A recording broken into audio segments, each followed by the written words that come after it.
நான் உன்னை ஆசீர்வதிக்கவே ஆசீர்வதித்து உன் சந்ததியை வானத்து நட்சத்திரங்களைப் போலவும் கடற்கரை மணலைப் போலவும் பெருகவே பெருக பண்ணுவேன் என்றும் உன் சந்ததியார் தங்கள் சத்துருக்களின் வாசல்களை சுதந்தரித்து கொள்ளுவார்கள் என்றும். ஆண்டவர் இந்த இடத்திலே ஒரு மிக அழகான ஒரு வார்த்தையை நமக்கு கொடுத்தார். உன் சந்ததியார், ஆபிரகாமுக்கு ஆண்டவர் கொடுத்த வாக்குத்தத்தம், உன் சந்ததியார் சத்துருக்களுடைய வாசல்களை சுதந்தரித்து கொள்வார்கள். அப்போ நாம் ஆராதிக்கிற ஆண்டவர் ஆபிரகாமின் தேவன், ஈசாக்கின் தேவனும் மான கர்த்தர். நாம் எல்லாரும் சத்துருக்கு முன்பாக வெட்கப்படுவதற்கு ஆண்டவர் நினைக்கவே இல்லை. ஆண்டவருடைய பிள்ளைகள் சத்துருக்கு முன்பாக அவமானப்பட வேண்டும், சத்துருக்கு முன்பாக ஒன்றுமில்லாதவர்களாய் போக வேண்டும். சத்துரு உயர்ந்திருப்பான், ஆனால் சத்துருனால் பகைக்கப்பட்ட ஆண்டவருடைய பிள்ளை ஒன்றுமில்லாமல் இருக்க வேண்டும் என்று ஆண்டவர் நமக்கு சொல்லல. சத்துருக்கு முன்னாடி நான் உன்னை வாழ வைப்பேன் என்றுதான் ஆண்டவர் நமக்கு நிறைய வார்த்தைகளால் நம்மோடு பேசிக்கொண்டே இருந்தார். 2 வாரங்களாக உங்களுக்கு சொல்லிக்கொண்டே தான் இருக்கிறேன். சத்துருக்கு முன்பாக நமக்கு பந்தியை ஆயத்தப்படுத்துவேன் என்று சொன்ன தேவன், சத்துருக்கு முன்பாக உன் தலையை நான் உயர்த்துவேன் என்று சொன்ன தேவன் தான் நம்முடைய தேவன். சத்துருக்கு முன்பாக உன்னை அலங்கரிப்பேன் என்று சொன்ன தேவன் தான் நம்முடைய தேவன். சத்துருக்கு முன்பாக உன்னை நான் பயன்படுத்துவேன் என்னெல்லாம் ஆண்டவர் வேதத்திலே ஆண்டவர் எழுதி நிறைய வார்த்தைகளை வைத்திருக்கிறார். அது மட்டுமல்ல, வேதத்திலே ஆண்டவர் பயன்படுத்தின எல்லா பாத்திரங்களுக்கும் சத்துருக்கள் எழும்பி இருக்கிறார்கள். அவர்கள் ஒரு சத்துருக்கள் அல்ல, பலாயிரம் சத்துருக்களை அவர்கள் பார்த்திருக்கிறார்கள். ஒவ்வொரு உயர்வுக்கு முன்பாகவும் ஒரு சத்துரு அவர்களிடத்திலே வருவார், ஒரு பிரச்சனையை செய்வார். ஆனால் அந்த சத்துருடைய காலம் முடிஞ்ச உடனே ஆண்டவர் ஒவ்வொரு தேவனுடைய பிள்ளையும் உயர்த்துகிறத நம்முடைய வேதத்தில் நம்ம பல இடங்களிலே வாசிக்கிறோம். பல தேவனுடைய மனிதர்களுக்கு ஆண்டவர் அப்படித்தான் கர்த்தர் செய்திருக்கிறார். அந்த வேதத்தில் எழுதப்பட்ட எந்த பரிசுத்தவான்களும் சத்துருக்களை எதிர்கொள்ளாமல், சத்துருக்களோடு பேசாமல், சத்துருக்களால் கஷ்டப்படாமல் யாருமே பெருசா வரல. அதை குறித்து நம்ம வாசிச்சோம்ல. அதனால ஒரு தேவனுடைய பிள்ளைகளுடைய வாழ்க்கையிலே நீங்கள் நல்லவர்களா இருக்கலாம், நீங்கள் இல்லை என்றால் நன்மை செய்கிறவர்களா இருக்கலாம், யாருக்கும் தீமை செய்யாதவர்களா இருக்கலாம். நான் தீமை செய்யவில்லை, எனக்கு சத்ரு இல்லைன்னு யாரும் சொல்லாத அளவிற்கு எல்லாருக்கும் சத்ருக்கள் எழும்புவார்கள். நல்லவர்களுக்கும் எழும்புவார்கள், தீயோர் மேலும் எழும்புவார்கள், பொறாமைப்பட்டு சத்ருக்கள் எழும்புவார்கள். ஆனால் ஆண்டவர் நமக்கு கொடுக்கிற ஒரு மிகப்பெரிய ஜெயம், சத்ருக்கு முன்னாடி ஒரு நாளும் நம்ம தோற்று போகவே மாட்டோம். ஹல்லேலூயா.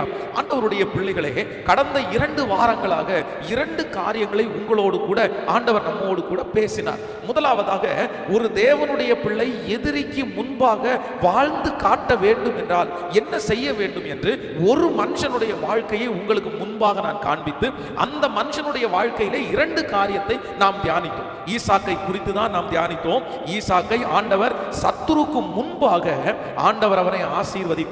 நீங்கள் வேதத்திலே ஆதியாகமம் 26ஆம் அதிகாரம் நீங்கள் 27வது வசனத்தை வாசிக்கும் போது வேதம் சொல்லுகிறது, அப்பொழுது ஈசாக்கு அவர்களை நோக்கி, ஏன் என்னிடத்தில் வந்தீர்கள்? அப்போ 28வது வசனம், அவர்கள் நிச்சயமாய் கர்த்தர் உம்மோடு கூட இருக்கிறார் என்று கண்டோம், ஆகையால் எங்களுக்கும் உமக்கும் ஒரு ஆணை ஏற்பாடு உண்டாக வேண்டும் என்று நாங்கள் நிர்ணயம் பண்ணினோம். ஈசாக்கை பகைத்த, ஈசாக்கை வெறுத்த, ஈசாக்கின் மேல் பொறாமைப்பட்ட அந்த சத்துருக்கள் அவனிடத்திலே வருகிறார்கள். அவனிடத்துல வந்து, எங்களை விட ஆண்டவர் ஆசீர்வதிச்சாரு, உன் கூட கர்த்தர் இருக்கிறார் என்று அந்த ஈசாக்கு சத்துருக்கு முன்பாக வாழ்ந்து காட்டினான். அவன் எப்படி வாழ்ந்து காட்டினான் என்கிறத குறித்து நம்பர் 1, முதலாவதாக ஆண்டவர் நம்மோடு கூட பேசினார். இவன் சத்துருக்கு முன்பாக வாழ்ந்து காட்டுவதற்கு மிகப்பெரிய ஒரு காரணமாக இருந்தது என்றால், அவன் சத்துருக்களை பார்க்கவே இல்லை. சத்துருக்களை பார்க்கவே இல்லை. அவனுக்கு விரோதமாய் வந்த, அவனுக்கு எதிராய் வந்த, அவனுடைய துறவுகளை தூர்த்து போட்ட அவர்கள் மேல கான்சன்ட்ரேஷன்ஸ் பண்ணாம தன்னுடைய உயர்வு மேல அவன் கான்சன்ட்ரேட் பண்ணான். அவனுடைய தரிசனத்தின் மேல அவனுடைய கான்சன்ட்ரேட் பண்ணான். இதை போன வாரத்திற்கு முந்தின வாரம் தெளிவாய் ஆண்டவர் நம்மோடு பேசினார். ஒருவேளை கேட்காதவர்கள் நீங்கள் அந்த செய்தியை உருவிசை கேட்டால் உங்களுக்கு பிரயோஜனமா இருக்கும்னு நம்புறேன். சோ நம்பர் 1, முதலாவதாக இந்த ஈசாக்கு சத்துருக்கு முன்னாடி வாழ்ந்து காட்டினது எப்படி என்று சொன்னால், அவன் மேல அவன் கான்சன்ட்ரேட் பண்ணவே இல்லை. சத்துருக்கள் மேல அவனுடைய கான்சன்ட்ரேஷன் இல்லாம அவனுடைய கான்சன்ட்ரேஷன் எல்லாம் அடுத்து என்ன பண்ணலாம், அடுத்து என்ன செய்யலாம், அடுத்து எப்படி உயர்வது, அடுத்து எப்படி காரியங்களை செய்வது என்று நினைத்தான். சோ இந்த சத்தத்தை கேட்கிற அன்பு தேவனுடைய பிள்ளையே, உங்க சத்துருக்கு முன்னாடி நீங்க வாழ்ந்து காட்டணும்னு நினைக்கிறீங்களா? உங்க எதிரிக்கு முன்பாக ஆண்டவர் உங்களை உயர்த்தணும்னு நினைக்கிறீங்களா? அவங்க மேல வச்சிருக்கிற பார்வையை எடுத்துருங்க. அவங்க மேல இருக்கிற கான்சன்ட்ரேஷனை எடுத்துருங்க. சுத்தி சுத்தி சிந்த எண்ணம் எல்லாமே எல்லாமே நிறைய பேருக்கு சத்ரு மேல தான் இருக்குது. ஐயோ இப்படி பண்ணிட்டானே, ஐயோ இப்படி செஞ்சுட்டானே, ஐயோ இப்படி விரோதமா எழுப்பிட்டானே, அவன் மேலேயே ஒரே சிந்தை, அவன் பார்க்கும்போது சிந்தை, அவன் நடக்கும்போது சிந்தை, அவன் ஏதாவது பண்ண எல்லாமே முழு எண்ணமும் தூங்கும் போது சாப்பிடும் போது எப்பவுமே சத்ரு தான் முன்னாடி வந்து நிற்கிறான். ஆண்டவர் சொல்றாரு, இல்ல அவங்க மேல இருக்கிற கான்சென்ட்ரேஷன் மொத்தமும் தள்ளிட்டு, இல்லை நான் அடுத்து என்ன செய்ய போறேன், இந்த காரியத்திலே கான்சென்ட்ரேஷன் திரும்பும் போது உங்களை ஆண்டவர் வெற்றியாய் வைப்பார். நம்பர் 2, இரண்டாவதாக கடந்த வாரத்திலே ஆண்டவர் நம்மோடு கூட தெளிவாய் பேசினார். ஒரு தேவனுடைய பிள்ளை எதிரிக்கு முன்பாய் வாழ்ந்து காட்டக்கூடிய இரண்டாவது ஆசீர்வாதம், இல்லைன்னா இரண்டாவது வாய்ப்பு, இரண்டாவது காரியம், நீங்கள் சத்ருக்கும் முன்பாக வாழ்ந்து காட்டுவதற்கு நீங்கள் இரண்டாவது என்ன செய்ய வேண்டும் என்கிறதை குறித்து நம்ம 26ஆம் அதிகாரம் 28வது வசனத்திலே நம்ம வாசித்தோம். அவர்கள் எல்லாரும் வந்து ஈசாக்கினிடத்திலே வந்து, நீங்கள் ஆசீர்வதிக்கப்பட்டிருக்கிறீர்கள், நாங்க உங்களை வெறுத்தோம், ஆனா நீங்க இன்னைக்கு நல்லா இருக்கிறீங்க. ஏன் நல்லா இருக்கிறீங்க அப்படின்னா, கர்த்தர் உம்மோடே கூட இருக்கிறார். சோ இந்த பாயிண்ட்ஸ் ரொம்ப முக்கியமானது. ஒருவேளை இந்த சத்தத்தை கேட்காதவர்கள், நீங்கள் போன வாரம் கொடுத்த செய்தியை கண்டிப்பாக நீங்கள் கேட்க வேண்டும். ஒரு சத்ருக்கு முன்பாக ஒரு தேவனுடைய பிள்ளை நீங்க எதிரிக்கு முன்பாக வாழ்ந்து காட்டணும்னா ஒன்றை நீங்கள் மறந்து விடவே கூடாது, உங்களால வாழ்ந்து காட்ட முடியாது. உங்க திறமையினால, உங்க பணத்தினால, உங்க முயற்சினால அல்ல. அதான் போன வாரத்தில் விளக்கமாய் உங்களுக்கு சொன்னேன். ஏதோ ஒரு சத்ரு எழும்பின உடனே அவனுக்கு முன்னாடி வாழ்ந்து காட்டணும்னு சொல்லி போய் கடன் வாங்கின உடனே, கடன் வாங்கி நீங்க செஞ்ச உடனே அந்த சத்ருக்கு முன்னாடி நிறைய பேர் நிற்க முடியாது. எத்தனையோ பேர் என் கண்ணாலே நான் பார்த்திருக்கிறேன். அப்படி சத்ருக்கு முன்பாக வாழ்ந்து காட்டணும்னு நினைச்சு போய் கடன் வாங்கி விழுந்து போனவங்க எத்தனையோ பேர், அதை விட பெரிய பிரச்சனைக்குள்ள போனவங்க எத்தனையோ பேர். சோ இல்ல, நீங்க என்ன பண்ணணும் தெரியுமா? சத்ருக்கு முன்பாக நீங்கள் வாழ்ந்து காட்ட வேண்டும் என்றால் நீங்கள் ஆண்டவரோட நெருங்கி கர்த்தரே உயர்த்துவார், கர்த்தரே அலங்கரிப்பார், கர்த்தரே ஆசீர்வதிப்பார். சோ ஒரு தேவனுடைய பிள்ளை இரண்டாவதாக சத்ருக்களுக்கு முன்பாக நீங்க வாழ்ந்து காட்டுறதற்கு மிகப்பெரிய ட்ரிக்ஸ் என்ன அப்படின்னா, நீங்க ஆண்டவரை பிடிச்சுக்கணும். கர்த்தர் தான் உங்களை சத்ருக்கு முன்னாடி நிறுத்தணும். உங்க பலத்தால முடியவே முடியாது. ஆமேன் சொல்லுங்கள். விசேஷமாக இன்றைக்கு ஆண்டவருடைய சமூகத்திலே நான் கடந்த வாரத்திலிருந்து இந்த செய்தியை குறித்து மனதில் யோசித்து ஜெபித்து கொண்டே இருக்கும் போது ஆண்டவர் என்னுடைய இருதயத்திலே மூன்றாவது ஒரு காரியத்தை ஆண்டவர் என்னோடு கூட பேசினார். ஒரு தேவனுடைய பிள்ளை சத்ருக்கு முன்பாக வாழ்ந்து காட்டுவது எப்படி என்கிறதை குறித்து, எதிரிக்கு முன்பாக நீங்கள் வாழ வேண்டும் என்றால் நீங்கள் என்ன செய்ய வேண்டும் என்று மூன்றாவது ஒரு காரியத்தை ஆண்டவர் என்னோடு கூட பேசினார். நாம் வேதத்தை திறந்து எடுத்து வாசிக்க போகிறோம். ஆதியாகமம் 26ஆம் அதிகாரம் 16-17வது வசனத்தை நம்ம வாசிக்கும் போது, அமலேக்கு ஈசாக்கை நோக்கி, நீ எங்களை விட்டு போய்விடு, எங்களை பார்க்கலும் நீ மிகவும் பலத்தவனானா என்றார்கள். அப்பொழுது ஈசாக்கு அவ்விடம் விட்டு புறப்பட்டு கேராரின் பள்ளத்தாக்கிலே கூடாரம் போட்டு. என் அன்பு கர்த்தருடைய பிள்ளைகளே, இந்த இடத்திலே வேதத்திலே இன்றைக்கும் இந்த ஈசாக்கை குறித்து தான் உங்களோடு பேச போகிறேன். ஆண்டவர் அந்த வார்த்தை தான் கொடுத்திருக்கிறார். இவனை ஆண்டவர் சத்ருக்கு முன்பாக, இல்லை எதிரிக்கு முன்பாக இவன் வாழ்ந்து காட்டுவதற்கு இவருக்குள்ள இருந்த மூணாவது குவாலிட்டி என்னன்னு சொன்னா, வேதம் சொல்லுது, இங்கே இருக்கிற ஜனங்கள் எல்லாருமே அவனை பிரச்சனைக்காக அவனை இழுக்கிறார்கள். அவனுக்கு விரோதமாய் சத்ரு எழும்பி பிரச்சனை செய்கிறான். ஒரு பிரச்சனை அல்ல. நீங்கள் 14வது வசனத்தை நீங்கள் வாசிப்பீர்களே, 16வது வசனத்தை நீங்கள் வாசிப்பீர்களானால் வேதம் சொல்லுகிறது, நீ எங்களை விட்டு போய்விடு. முதலாவது இவனுக்கு கொடுத்த பிரஷர் என்ன அப்படின்னா, அவனை துரத்துனாங்க. அவன் இருக்கிற இடத்துல இருந்து, நீ எங்களை விட்டு போயிரு, நீ இந்த இடத்துல இருக்கக்கூடாது, துரத்துனாங்க. இது சாதாரணமானதல்ல ஆண்டவருடைய பிள்ளைகளே. நீங்கள் ஒரு இடத்துல இருக்கிறீங்க, அந்த இடம் உங்களுக்காக நீங்கள் பேசி வாடகை கொடுத்து இருக்கிறீங்க. அந்த இடத்துல இருக்கிற ஒரு நபர் வந்து உங்க மேல பொறாமப்பட்டு நீங்க ஆசீர்வதிக்கிறத பார்த்த உடனே, நீ இந்த இடத்துல இருக்கக்கூடாது, எங்களை விட்டு ஓடிரு அப்படின்னு சொன்னா, நீ வெளியூருக்காரன், நீ அங்கிருந்து வந்தவன், நீ இங்க இருக்க முடியாதுன்னு சொன்னா, நிச்சயமா சொல்றேன், நம்மளால நிறைய பேரால அப்படியே வந்து சமாதானமா இருக்கவே முடியாது. அது மட்டுமல்ல, இவனுக்கு கொடுக்கிற இரண்டாவது பிரச்சனை என்ன அப்படின்னா, நீங்க 20வது வசனத்தை நீங்கள் வாசிப்பீர்களானால் வேதம் சொல்லுது, கேராரூர் மேய்ப்பர் இந்த தண்ணீர் தங்களுடையது என்று சொல்லி ஈசாக்கினுடைய மேய்ப்பரோட வாக்குவாதம் பண்ணினார்கள். அப்படின்னா சண்டை போட்டாங்க. இந்த ஈசாக்குக்கு விரோதமாய் எழும்பின அந்த எதிரிங்க முதல்ல என்ன பண்றாங்க அப்படின்னா, அவனை துரத்துறாங்க. நீ இந்த இடத்துல இருக்கக்கூடாது. ஃபர்ஸ்ட் அவனுக்கு வந்த பிரச்சனை அப்படிதான். ரெண்டாவது அவனுடைய பிரச்சனை என்ன அப்படின்னா, அவனுடைய வேலைக்காரரோட சண்டை போடுறாங்க, ஒரே பிரச்சனை பண்றாங்க. நீ என்னாச்சு, என்ன இப்படி நீ செய்து கொண்டிருக்கிறதுக்கு என்ன காரணம், எங்களுடைய இந்த தண்ணி எங்களுடையது, இந்த துறவு எங்களுடையது என்று சொல்லி அவனோடு சேர்ந்து வேதம் சொல்லுது, அவனோட வாக்குவாதம் பண்ணினார்கள். அதை விட நீங்க இன்னொரு வசனத்தை வாசிக்கும் போது வேதம் சொல்லுகிறது, 15வது வசனத்தை நீங்கள் வாசிப்பீர்களானால், அவனுக்கு அவன் தகப்பனாகிய ஆபிரகாமின் நாட்களில் அவனுடைய வேலைக்காரர் வெட்டின துறவுகளை எல்லாம் தூர்த்து மண்ணினால் நிரப்பி போட்டார்கள். ஒரு பெரிய நஷ்டத்தை கொண்டு வர்றாங்க. நல்லா கவனிங்க ஆண்டவருடைய பிள்ளைகளை, நீங்கள் கவனிப்பீர்கள் நினைக்கிறேன். இந்த ஈசாக்குக்கு அவருடைய சத்ருக்கள், அவருடைய எதிரிகள் அவனுக்கு கொடுத்த பிரஷர் சாதாரணமான பிரஷர் இல்லை. நம்பர் 1, முதலாவது அவனை துரத்துனாங்க. நம்பர் 2, ரெண்டாவது அவனோட சண்டை போட்டாங்க. மூன்றாவது அவனுக்கு மிகப்பெரிய நஷ்டத்தை உண்டு பண்ணினார்கள். அப்படின்னா அவனோட கூட சண்டைக்கு அழைக்கிறாங்க, பிரச்சனைக்கு அழைக்கிறாங்க. இந்த 3 காரியத்தையும் அவர்கள் செய்த போதிலும் வேதம் சொல்லுகிறது, இந்த ஈசாக்குக்கு என்ன எண்ணம் வரல அப்படின்னா, அவர்களை பழி வாங்கணுன்ற எண்ணம் அவனுக்கு வரவே இல்லை. பழி வாங்கணுன்ற எண்ணம் அவனுக்கு வரவே இல்லைங்க.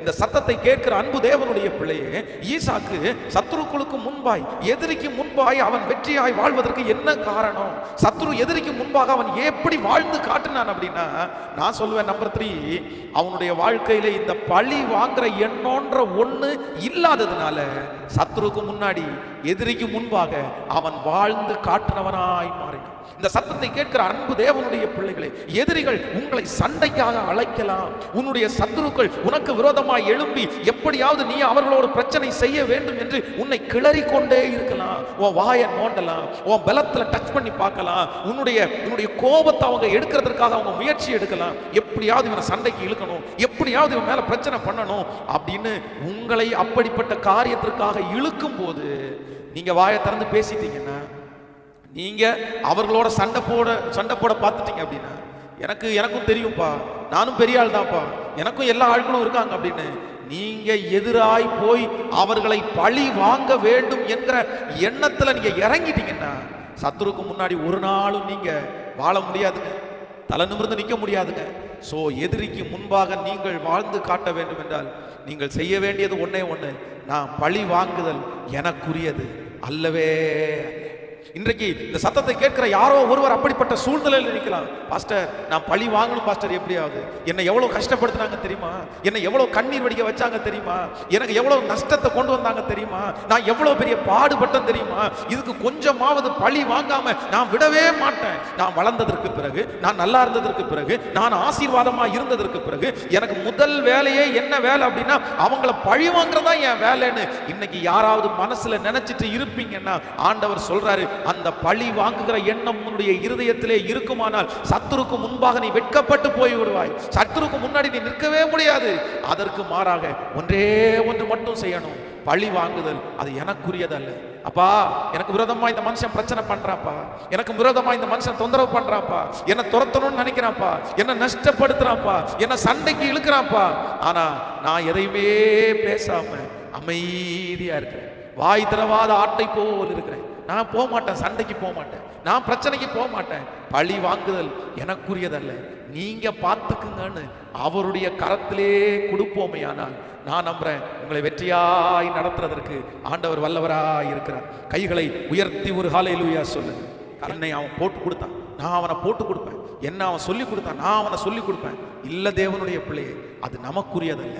வேதத்தில் நான் முக்கியமான சில காரியங்களை உங்களோடு கூட சொல்லி உங்களுக்காக ஜெபிக்க போகிறேன். நீங்கள் எல்லாம் கவனமாய் நீங்கள் இதை கேட்க வேண்டும் என்று நான் ரொம்ப ஆசைப்படுகிறேன். இந்த செய்தி உங்களுக்கு பிரயோஜனமாக இருக்குமானால், மற்றவர்களுக்கு பிரயோஜனமாக இருக்குமானால், தயவு செய்து உங்களுடைய நண்பர்களுக்கு கூட இந்த செய்தியை நீங்கள் சொல்லி அவர்களை இதை வாட்ச் பண்ணுறதற்காக நீங்கள் பார்க்க வைங்க. அது உங்களுக்கு ஆசீர்வாதமாக இருக்கும். வேதத்தில் ஒரு 2-3 காரியங்களை உங்களுக்கு முன்பாக நான் உங்களோடு சொல்லி உங்களுக்காக ஜெபிக்க போகிறேன். அப்படின்னா, தனக்கு எதிராய் விரோதிகள் எழும்பும் போது, தனக்கு விரோதமாய் பிரச்சனை செய்கிறவர்கள் எழும்பும் போது, பழி வாங்குறதற்காக இறங்கினவர்களையும், தனக்கு விரோதமாய் எதிரிகள் எழும்பும் போது பழி வாங்குகிற அந்த காரியத்தை கர்த்தருடைய கரத்திலே கொடுத்து அமைதியா இருந்தவர்களையும் குறித்து வேதம் நமக்கு சொல்லுகிறது. ஆண்டவருடைய பிள்ளைகளே, நாம பழைய ஏற்பாட்டில் நம்ம வாசிக்கும் போது வேதம் சொல்கிறது, இந்த யுத்தம் உங்களுடையது அல்ல, இந்த யுத்தம் கர்த்தருடையது. நீங்கள் நின்று கொண்டு இன்றைக்கு கர்த்தர் உங்களுக்கு செய்யும் ரட்சிப்பை பாருங்கள் என்று தேவனுடைய மனுஷன் மோசே இஸ்ரவேல் ஜனங்கள் எல்லா இடத்திலையும் சொல்லுகிறார். பார்வோன் ஒரு மிகப்பெரிய காரியத்தை செய்கிறார். இஸ்ரவேல் ஜனங்களுக்கு விரோதமாய் எழும்பி அவர்களை போ என்று அனுப்பிவிட்டதற்கு பிறகு செங்கடலுக்கு பக்கத்தில் போன உடனே அவனுடைய சகல குதிரை வீரர்களோடு சேர்ந்து இஸ்ரவேல் ஜனங்களை எப்படியும் சிறைபிடிக்கிறதுக்காக போறான். ஆனா வேதம் சொல்லுகிறது, ஆண்டவர் அவர்களுக்காக யுத்தம் பண்ணினார், ஆண்டவர் அவர்களுக்காக எழும்பி நின்றார். சத்ருவுக்கும் முன்பாக கர்த்தர் அவர்களை சாட்சியாய் கர்த்தர் நிறுத்தினார். முதலாவதாக ஒரு மனிதனை குறித்து நான் வாசிக்க போகிறேன். வாசிக்கலாம். நீங்கள் ஒன்று சாமுவேலின் புஸ்தகத்தை எடுத்துக்கொள்ளுங்கள். நீங்கள் 1 சாமுவேலின் புஸ்தகம் 18ஆம் அதிகாரத்தை நாம் எடுத்துக்கொள்ளலாம். 1 சாமுவேலின் புஸ்தகம் 18ஆம் அதிகாரத்திலே 25வது வசனத்தை நாம் வாசிக்க போகிறோம். 18ஆம் அதிகாரம் 25வது வசனம். அப்பொழுது சவுல் ராஜா பரிசத்தை விரும்பாமல் பெலிஸ்தியரின் 100 நுனி தோள்களினால் ராஜாவின் சத்துருக்களிடத்தில் பழி வாங்க விருப்பமாய் இருக்கிறார் என்றும் தாவீதிற்கு சொல்லுங்கள் என்றார். தாவீதை பெலிஸ்தியரின் கையில் விழப்பண்ணுவதே சவுலுடைய எண்ணமாயிருந்தது. இந்த இடத்திலே நீங்கள் வீட்டிலே போய் இதை வாசிக்கும் போது வேதம் சொல்லுது, சவுல் ராஜா எப்படியாவது தாவீதை அழிக்க வேண்டும் என்று நினைச்சார். இந்த சவுல் ராஜா தாவீதை பழி வாங்குகிற எண்ணத்தோடையே இருந்தார். உங்களுக்கு எல்லாருக்கும் தெரியும், இந்த சவுல் ராஜா இஸ்ரவேல் ஜனங்கள் எல்லாரை பார்க்கலும் உயரம் உள்ளவன் தான் இந்த சவுல் ராஜா. சகல டேலண்டும் அவனுக்குள்ள இருந்துச்சு. ஆண்டவர் இஸ்ரவேல் ஜனங்களை அரசாளுகிற அந்த கிருபையை ஃபர்ஸ்ட் அவன் கையில் தான் ஆண்டவர் கொடுத்தார். அவன் ஆண்டவர் ஆனந்த தைலத்தினால் அபிஷேகம் பண்ணினார். ஆனா இந்த சவுல் ராஜாவுடைய ராஜ்யபாரம் தோல்வியாய் முடிந்து சத்ருக்கு முன்னாடி வெட்கப்பட்டு போனான். ஏன் வெட்கப்பட்டு போனான் என்றால் வேதம் சொல்லுது, இவனுடைய சிந்தையில, இந்த சவுல் ராஜாவுடைய சிந்தையில முழுக்க இருந்தது என்ன தெரியுமா? எப்படியாவது தாவீதை பழிவாங்க. நம்ம இந்த இடத்துல வாசிச்சோம், தன்னுடைய பொண்ணை ஒருத்தனுக்கு நான் கல்யாணம் பண்ணி கொடுக்க போறேன்னு சொல்றான். அந்த தாவீதுக்கு நான் கல்யாணம் பண்ணி கொடுக்க போறேன்ற மாதிரி ஒரு ஐடியா போடுறான். எப்படி ஐடியா போடுறான் அப்படின்னா, தன்னுடைய பொண்ணை திருமணம் பண்ணி கொடுக்கறதா அவனுடைய ஐடியா இல்ல, தன்னுடைய பொண்ணை திருமணம் பண்ணி கொடுக்கக்கூடிய ஆசையா அவனுடைய மனசுல வளர்த்து பெலிஸ்தியர் இடத்துல போய் 100 பேரை கொண்டு அவர்களை கொள்ளையடிச்சு கொண்டு வர்றது மாதிரி ஒரு காரியத்தை அவனுக்கு சொல்லி அவன் பெலிஸ்தியர் இடத்துல போய் போராடும் போது அவங்க எல்லாரும் சேர்ந்து தாவீதை கொன்றுவாங்கன்ற பிளான்ல இந்த காரியத்தை எப்படியாவது அவனை பழி வாங்கணும், அவனை கொல்லணும்னு நினைச்சு செய்யறான். ஆனா வேதம் சொல்லுது, கர்த்தர் அவனுடைய கையில தாவீதை கொடுக்கவே இல்லை, கர்த்தர் காப்பாற்றினார். ஆனால் எந்த தாவீதை பழி வாங்க வேண்டும் என்று சவுல் ராஜா நினைத்தானோ அவனுடைய ராஜ்யபாரத்தில் பெரிய வீழ்ச்சியை கண்டுகொண்டார். சவுல் தன்னுடைய ராஜ்யத்தை இழந்ததற்கு வேற எதுவுமே காரணம் இல்லை. ஆண்டவருடைய பிள்ளைகளே, தாவீதை பழி வாங்கணும்னு நினைச்ச ஒரே ஒரு காரணம் மட்டும்தான். ஆனா நீங்க தாவீதை குறித்து வாசிப்பீர்களே, ஆனால் இந்த 2 சாமுவேல் புஸ்தகத்தை எடுத்துக்கொள்ளுங்கள். 2 சாமுவேலின் புஸ்தகம் 1ஆம் அதிகாரத்தில் நீங்கள் வாசிக்கும் போது 2 சாமுவேல் 1ஆம் அதிகாரத்திலே 16வது வசனத்தை நாம் வாசிப்போமேயானால், தாவீது அவனை பார்த்து, உன் இரத்த பழி உன் தலையின் மேல் இருப்பதாக கர்த்தர் அபிஷேகம் பண்ணினவரை நான் கொன்று போட்டேன் என்று உன் வாயே உனக்கு விரோதமாய் சாட்சி சொல்லிட்டு தாவீது சவுலின் பேரிலும் அவன் குமாரனாகிய யோனத்தான் பேரிலும் புலம்பல் பாடினான். நல்லா இந்த இடத்துல கவனிங்க ஆண்டவருடைய பிள்ளைகளே, நீங்க கவனமாய் கவனிக்கணும். இந்த இடத்துல சவுல் ராஜாவை குறித்து வேதம் நமக்கு சொல்லுது. இந்த சவுல் ராஜா தாவீதை பழி வாங்கணும்னு நினைச்சு ஒரு பிளான் இல்லை, 2 பிளான் இல்லை, தன்னுடைய மகளை திருமணம் பண்ணி கொடுக்குற பிளான் மட்டும் இல்லை, ஏகப்பட்ட பிளானை போட்டான், நிறைய திட்டத்தை போட்டான். ஆனா ஒண்ணுமே வாய்க்கல. ஆனா தாவீதை குறித்து வேதம் சொல்லுகிறது, தாவீதினிடத்துல ஒருத்தன் சொல்றான், சவுல் ராஜா இந்த மாதிரி சூழ்நிலையில படுத்து கிடந்தாரு, நான் சவுல் ராஜாவை கொன்னுட்டேன், இந்த நல்ல செய்தியை உங்களிடத்துல அறிவிக்க வந்திருக்கிறேன், உங்க எதிரி செத்துட்டான், இனி எதிரி உயிரோட வரமாட்டான் அப்படின்னு தாவீதை பார்த்து சொல்லும் போது, கொன்னுட்டியாப்பா, சந்தோஷப்பா, என் எதிரி ஆண்டவர் உன் கையில கொடுத்துட்டார் அப்படின்னு சந்தோஷப்பாட்டு பாடல. அவன் சொல்றான், ஒரு கர்த்தர் அபிஷேகம் பண்ணின ஒரு மனுஷன் மேல ராஜாவா இருக்க போற நானே கை வைக்க பயந்தேன். நீ எப்படி கர்த்தர் அபிஷேகம் பண்ண ஒரு மனுஷன் மேல கை வைக்கிறது உனக்கு அதிகாரம் கொடுத்தது யாருப்பா? அவரை கொன்ன பட்டயமே உன்னை நியாயம் தீர்க்கும், அந்த பட்டயத்தினால நீ மடிச்சிருவ, அவ்வளவுதான். அப்படி ஒரு துணிகரம் உனக்கு வரக்கூடாது. வேதம் சொல்லுது, சவுலுக்காகவும் யோனத்தானுக்காகவும் தாவீது புலம்பல் பாடினான். ஸோ தாவீதுடைய மனசுக்குள்ள என்ன வரல அப்படின்னா, சவுலை பழி வாங்கணுன்ற எண்ணம் அவனுக்கு சுத்தமா வரவே இல்லைங்க. எனக்கு தெரியும், இந்த சத்தத்தை கேட்டுக்கொண்டிருக்கிற யாரோ ஒருவர் பழி வாங்கணுன்ற எண்ணம் உங்க இருதயத்தில் ரொம்ப இல்லைன்னாலும் சில நேரத்தில் கொஞ்சம் இருக்குது. அவங்க முன்னாடி என்ன அவமானப்படுத்தினானே, 10 பேருக்கு முன்னாடி அவன் அவமானப்படுறதை நான் பார்க்கணும் அப்படின்னு நினைக்கிறீங்களா? அவங்களுக்கு ஆண்டவர் ஏதாவது செய்யணும்னு நினைக்கிறீங்களா? உங்க மனசுல பழி வாங்குகிற எண்ணம் துடித்து கொண்டே இருக்கிறதா? துடித்து கொண்டே இருக்கிறதா? கர்த்தர் இன்னைக்கு தெளிவாய் சொல்லுகிறார், மகன் உன்னை நஷ்டப்படுத்தியிருக்கிறார். ஈசாக்கினுடைய வாழ்க்கையிலே அவனை நஷ்டப்படுத்தினார்கள், அவனை துன்புறுத்தினார்கள், அவனை சண்டைக்காக அவனை அழைத்தார்கள், அவனை துரத்தினார்கள். ஆனா கூட அவன் மனசுக்குள்ள ஒரே ஒரு எண்ணம் மட்டும் வரல, பழி வாங்குற எண்ணம் மட்டும் வரல. உங்க காயம் ரொம்ப பெருசா இருக்கலாம் பாஸ்டர், உங்களுக்கு தெரியாது பாஸ்டர். எப்படியெல்லாம் அவமானப்படுத்தினாங்க தெரியுமா? எப்படியெல்லாம் கெட்ட வார்த்தை பேசினாங்க தெரியுமா? எத்தனை பேருக்கு முன்னாடி வச்சு என்ன கஷ்டப்படுத்தினாங்க தெரியுமா? என் வாழ்க்கையில நான் இவ்வளவு பெரிய பிரச்சனையா இருக்கிறதுக்கு அவங்க தான் பாஸ்டர் காரணம். அவங்கள பழி வாங்காம நான் ஓய மாட்டேன் அப்படின்ற இருதய வெறிக்குள்ள இருக்கலாம் ஆண்டவருடைய பிள்ளைகள். அப்படிப்பட்ட சூழ்நிலை இருக்கலாம். ஆனா ஆண்டவர் இன்னைக்கு உங்கள்கிட்ட தெளிவாய் பேசுகிறார், இல்ல அது உன் வேலை இல்லை, அது உன் வேலை இல்லை.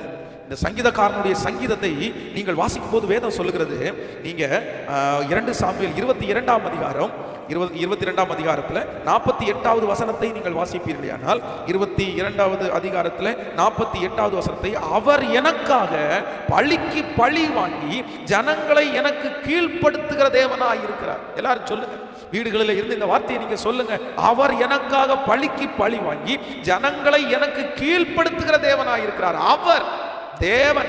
உங்களுக்காக பழி வாங்குறவர் யார் தெரியுமா சிஸ்டர், பிரதர்? உங்களுக்காக பழி வாங்குறது யார் தெரியுமா? மகன், உனக்காக பழி வாங்குறது யார் தெரியுமா? உனக்காக பழி வாங்குறது நீங்க இல்ல, உங்க வீட்டுக்காரங்க இல்ல, அம்மா அப்பா இல்ல. உங்களுக்காக பழிக்கு பழி வாங்குற ஒருவர் இருக்கிறார். அவர் தேவனாகிய கர்த்தர். உங்களுக்கு விரோதமாய் வந்த மனுஷனை அவர் பார்த்துக் கொள்ளுவார். கர்த்தர் பார்த்துக் கொள்ளுவார், கர்த்தர் பார்த்துக் கொள்வார். அதான் சங்கீதக்காரனாகிய தாவீது சொல்லும் போது சொல்றான், எனக்கு அது வேலை இல்லப்பா, எனக்கு அது வேலை இல்லப்பா, எனக்கு பழிக்கு பழி வாங்குற வேலை என்னுடைய வேலை இல்லப்பா, எனக்காக அவர் பழி வாங்குவார். அந்த வசனம் மட்டுமல்ல, நீங்க சங்கீதம் 18வது சங்கீதத்தை நீங்கள் எடுப்பீர்களானால் 18வது சங்கீதத்தில் 47வது வசனத்துல நம்ம வாசிக்கும் போது, 18வது சங்கீதம் ஸ்தோத்திரம் 47வது வசனத்தை நீங்கள் வாசிக்கும் போது வேதம் சொல்கிறது, அவர் எனக்காக பழிக்கு பழி வாங்கி ஜனங்களை எனக்கு கீழ்ப்படுத்துகிற தேவனாய் இருக்கிறார்.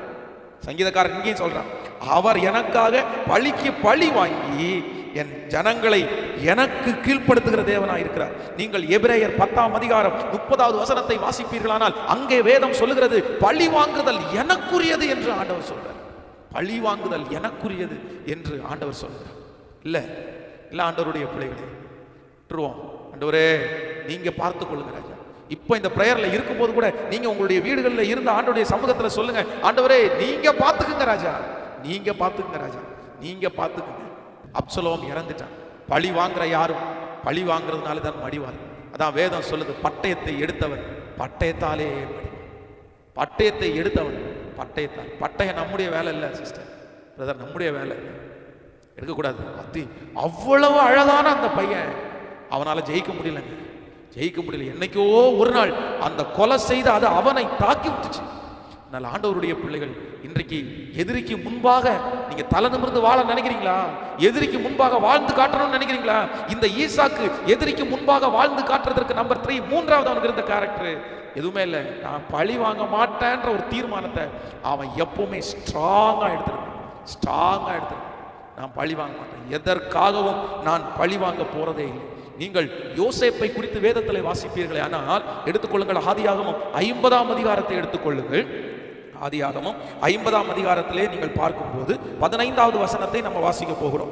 ஆதியாகமம் 50ஆம் அதிகாரம் 15வது வசனத்தை வாசிக்கும் போது, தங்கள் தகப்பன் மரணம் அடைந்ததை யோசேப்பின் சகோதரர் கண்டு ஒருவேளை யோசேப்பு நம்மை பகைத்து நாம் அவனுக்கு செய்த எல்லா பொல்லாங்குக்காகவும் நமக்கு சரிக்கு சரி கட்டுவான் என்று சொல்லி யோசேப்பினத்திற்கு ஆள் அனுப்பி, உம்முடைய சகோதரர் உமக்கு பொல்லாங்கு செய்திருந்தும் அவர்கள் செய்த துரோகத்தையும் பாதகத்தையும் நீர் தயவு செய்து மன்னிக்க வேண்டும் என்றும் உம்முடைய தகப்பனார் மரணமடையும் முன்னே உமக்கு சொல்லும்படி கட்டளையிட்டார். ஆகையால் உம்முடைய தகப்பனுடைய தேவனுக்கு ஊழியக்காரராகிய நாங்கள் செய்த துரோகத்தை மன்னிக்க வேண்டும் என்று அவனுக்கு சொல்ல சொன்னார்கள். அவர்கள் அதை யோசேப்புக்கு சொன்ன போது அவன் அழுதான். எனக்கு இந்த பொதுவாக வேதத்தில் இந்த யோசேப்பினுடைய கேரக்டர் எனக்கு ரொம்ப பிடிச்ச கேரக்டர், எனக்கு ரொம்ப பிடிக்கும். அதுலேயும் அவனுடைய யோசேப்பினுடைய வாழ்க்கையில எனக்கு பிடிச்ச ஒரு வசனம் என்ன தெரியுமா? இந்த வசனம் எனக்கு ரொம்ப பிடிக்குங்க. எப்போ இந்த வசனத்தை வாசித்தாலும் எனக்கே ஒரு மாதிரி ஃபீலாக இருக்கும். என்ன நடக்குது அப்படின்னா, அவனை சகோதரர் குழிக்குள்ள தள்ளுகிறார்கள், அவனை விற்று போட்டார்கள், அவன் சொப்பனம் எப்படி நிறைவேறும் என்று சொன்னார்கள், சித்திரவதை பண்ணினாங்க.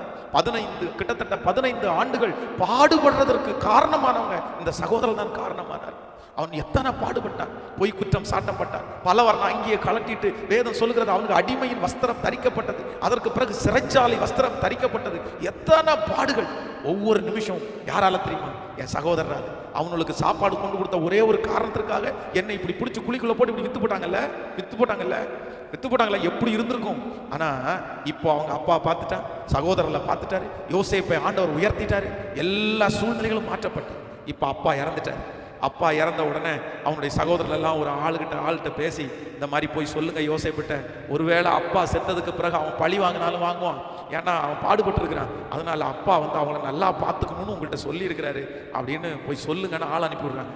அந்த ஆள் யோசேப்பிட்ட சொல்றான், உங்க அப்பா இப்படி சாகிறதுக்கு முன்னாடி சொன்னாங்க, நீங்க உங்க அண்ணன் தம்பியெல்லாம் நல்லா பார்த்துக்கணுமா அப்படின்னு சொல்லும் போது வேதம் சொல்லுது, யோசேப்பு அழுதான். அழுதுட்டு அடுத்த வார்த்தை என்ன சொல்றானா, பின்பு அவனுடைய சகோதரரும் போய் அவனுக்கு முன்பாய் தாழ விழுந்து, இதோ நாங்கள் உமக்கு அடிமைகள் என்றார். யோசேப்பு அவர்களை நோக்கி, பயப்படாதிருங்கள், நான் தேவனா? உங்களை பழி வாங்குறது நான் தேவனாப்பா? நீங்க செஞ்ச துரோகத்துக்கு நான் தேவனா? நீங்கள் எனக்கு தீமை செய்ய நினைத்தீர்கள், தேவனோ இப்பொழுது நடந்து வருகிறபடியே வெகு ஜனங்களை உயிரோடே காக்கும்படிக்கு அதை நன்மையாய் முடிய பண்ணினார். இந்த சத்தத்தை கேட்கிற அன்பு தேவனுடைய பிள்ளை, நீங்க நிறைய பேர் ஒன்றும் இல்லாத போது பழி வாங்க மாட்டீங்க. அதிகாரம் உங்க கையில வர்றதுக்கு முன்னாடி நீங்க பழி வாங்க மாட்டீங்க. பணம் உங்க கையில வர்றதுக்கு முன்னாடி நீங்க பழி வாங்க மாட்டீங்க. பதவி உங்க கையில வர்றதுக்கு முன்னாடி நீங்க பழி வாங்க மாட்டீங்க. வாய்ப்புகள் உங்களுக்கு வர்றதுக்கு முன்னாடி நீங்க பழி வாங்க மாட்டீங்க. ஆனா உங்க மனசனுடைய ஓரத்தில் அந்த வாய்ப்பு என்னைக்கு வரும்னு கேட்டுட்டே இருக்கும். அந்த வாய்ப்பு வந்துச்சா, அந்த பணம் வந்துருச்சா, அந்த போஸ்டிங் வந்துருச்சா, அப்ப கரெக்டா நம்ம நிறைய பேர் நம்ம வேலையை காமிக்க ஆரம்பிச்சோம். அன்னைக்கு என்ன இப்படி பண்ணல, உன்னை விட்டுருவோமா? இதுக்கு தாண்டா பார்த்துட்டு இருந்தேன், இந்த உயர்வுக்காக தாண்டா பார்த்துட்டு இருந்தேன், இந்த நேரத்துக்காக தாண்டா பார்த்துட்டு இருந்தேன், வந்துச்சுல்ல, இப்போ விடமாட்டோம் உயிரோடு. உனக்கு பழி நாங்க வாங்குவோம். தேவனுடைய பிள்ளைகளை பழி வாக்குறது என்கிறது ஒன்றும் இல்ல. அவர்களை விட நீங்க தாழ்ந்து இருக்கும் போது மட்டும் இல்ல, அவர்களை விட உயர்ந்ததற்கு பிறகு கூட உங்களுக்கு என்ன எண்ணம் வந்துடக்கூடாதுன்னா, அப்படி ஒருவேளை அவர்களுக்கு முன்பாக அன்னைக்கு அவங்க உயர்ந்திருந்தாங்க, நீங்க தாழ்ந்துறீங்க. ஆனா இன்னைக்கு ஆண்டவர் அவர்களை தாழ்த்திட்டாரு, உங்களை உயர்த்திட்டாரு. உங்களை உயர்த்தினதற்கு பிறகு அந்த பழி வாங்குற அந்த ஒரு பெர்சன்டேஜ் எண்ணம் உங்களுக்குள்ள இருந்துச்சுன்னா ஆண்டவர் உங்களை பிரியப்பட மாட்டார். பிரதர் சிஸ்டர், ஆண்டவர் உங்களை பிரியப்பட மாட்டார். ஆண்டவர் உங்களை பிரியவே பட மாட்டார். கர்த்தர் பிரியப்பட மாட்டார். உண்மையான பழி வாங்காத எண்ணம் என்ன அப்படின்னா, எனக்கு பழி வாங்கக்கூடிய சகல வசதிகளும் சகல திறமைகளும் சகல ஏதுக்களும் என்கிட்ட இருந்தாலும் நான் டிசைட் பண்ணிட்டேன், அது என்னுடைய வேலை இல்லவே இல்லை. இன்றைக்கு கிறிஸ்தவம் வளர்ந்துருக்கு, திருச்சபைகள் வளர்ந்து நிற்கிறது.